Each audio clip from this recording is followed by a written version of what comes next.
বাক্সা জিলাতে মচলপুৰত আজি যিটো ৭৯তম স্বাধীনতা দিৱস ইয়াত পতাকা উত্তোলন কৰিবলৈ পাই মোৰ ভাল লাগিছে, কাৰণ মই এই ক্ষেত্ৰৰ পৰাই নিৰ্বাচিত আৰু বাক্সা জিলা আগৰ তুলনাত বহুত উন্নতিৰ পথত গৈ আছে। ৰাস্তা ঘাটৰ উন্নতি হৈছে, হস্পিটেলৰ উন্নতি হৈ আছে, জিলা ক্ৰীড়া প্ৰকল্প আমি পাইছোঁ আৰু অহাকালিলৈ আমি ককলাবাৰী যিটো মডেল হস্পিটেল উদ্ঘাটন কৰিব গৈ আছোঁ আৰু সকলো দিশত আমি শিক্ষা দীক্ষাৰ ক্ষেত্ৰত আজি আগৰ তুলনাত বহুতখিনি ভাল, মানে যিটো উত্তীৰ্ণ হোৱাৰ সংখ্যাৰ পৰা আৰম্ভ কৰি আৰু জেনেৰেল যিটো মেট্ৰিকৰ ৰিজাল্ট আজি এই স্বাধীনতা দিৱসত মই এই স্বাধীনতা দিৱসৰ সেনানীসকল যিসকলে শ্বহীদ হৈ গ'ল তেখেতসকললৈ মোৰ শ্ৰদ্ধা জ্ঞাপন কৰিছোঁ আৰু বাচি থকা তেওঁলোকৰ পৰিয়ালৰ ব্যক্তিসকললৈ সদায় আমি সহায় কৰি যাম। মই তেখেতসকলৰ মানে মংগলৰ কাৰণে কামনা কৰিছোঁ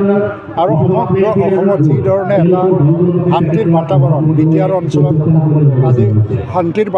বাতাবৰণ, হিংসা নাই, উগ্ৰবাদ নাই, আমি সকলোৱে মিলি পেলাই এই পৰিৱেশটো আমি নিৰ্মাণ কৰিলোঁ। এই যাতে বাচি থাকে আমাৰ ছাত্ৰ ছাত্ৰীসকলৰ ভৱিষ্যতক লৈ পেলাই আমি যাতে অধিক সময় মনোনিৱেশ কৰিব পাৰোঁ, তাৰ কাৰণে আমি কাম কৰিব লাগে। কাৰণ ভাৰতবৰ্ষ এতিয়া মানে এটা ইমাৰ্জিং মানে ইকনমিক পাৱাৰ গোটেই বিশ্বৰ ভিতৰতে, আৰু এই দেশখনৰ 1947 চনলৈকে মানে 100 বছৰ পৰা হোৱাৰ দিনা ভাৰতে এটা উন্নত বা ডেভেলপ নেশ্যন বুলি ডিক্লেৰেশ্যন হ'ব, এই মৰ্যাদা পাব। সেইটোৰ কাৰণে আমি কাম কৰি আছোঁ। আমাৰ সন্মানীয় নৰেন্দ্ৰ মোদী ডাঙৰীয়া আৰু অসমত ডক্টৰ হিমন্ত বিশ্ব শৰ্মা ডাঙৰীয়া, এই দুজনে অসমখনক আৰু উত্তৰ পূৰ্বাঞ্চলক যেনেধৰণে তীব্ৰ গতিত উন্নয়নৰ দিশত লৈ গৈ আছে, আমি আশা কৰিব পাৰোঁ যে ভৱিষ্যত আমি এটা পৰিৱৰ্তিত এটা নৰ্থ ইষ্টাৰ্ণ ৰিজন, পৰিৱৰ্তিত অসম আৰু উন্নত অসমৰ চেহেৰা আমি দেখিবলৈ পাম। এই সময়ত সেইকাৰণে মোৰ লগটোৰ ওপৰতহে পাইছোঁ,